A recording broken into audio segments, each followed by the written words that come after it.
Hi friends, మేము afternoon lunch చేద్దామని ఒక రెస్టారెంట్‌కి వెళ్ళాము. ఈ రెస్టారెంట్ దగ్గర ఏనుగుల సౌండ్ చూసారండి ఏ విధంగా వస్తుందో? ఒక ఫారెస్ట్‌కి వెళ్ళిన ఫీలింగ్ వస్తుందండి. ఒక గుహ దగ్గరికెళ్తే ఎలా ఉంటుందో అలానే ఉందండి. ఎంట్రన్స్ డోర్ దగ్గర నుంచి ప్రతిదీ అలానే ఉంది.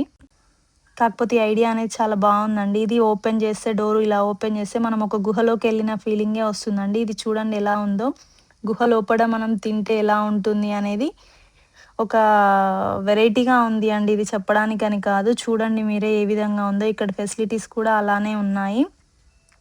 4 మెంబర్స్‌కి, 8 మెంబర్స్‌కి ఎవరు సిట్టింగ్ పర్పస్ వాళ్ళకి సెట్టింగ్ చేసి ఉన్నాయి. మొత్తం గుహనే అండి. చూస్తే గుహలో ఉన్న ఫీలింగే, గుహలోనే మనం తింటున్నాం అనే ఫీలింగ్‌తో క్రియేట్ చేశారు. మళ్ళీ లైట్స్‌కి లైట్స్ ఉన్నాయి. ఏసీకి ఏసీ ఫిట్టింగ్ ఉంది.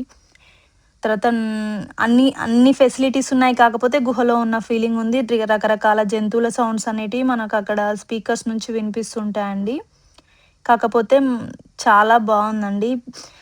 8 మెంబర్స్‌కి, 4 మెంబర్స్‌కి అలా సెపరేట్‌గా అరేంజ్‌మెంట్స్ ఉన్నాయండి. ఇక్కడ నుంచి వాటర్ అనేది ఫ్లో ఉంటుంది. ఇక్కడ కూర్చొని తినేవాళ్ళు అది కూడా చూస్తూ ఎంజాయ్ చేయొచ్చు.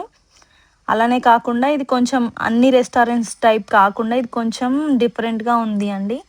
అసలు ఇది ఎక్కడుందో మీకన్నా తెలిస్తే కామెంట్ రూపంలో తెలియజేయండి. మేము రోటీ, పన్నీర్ కర్రీ, పాలక్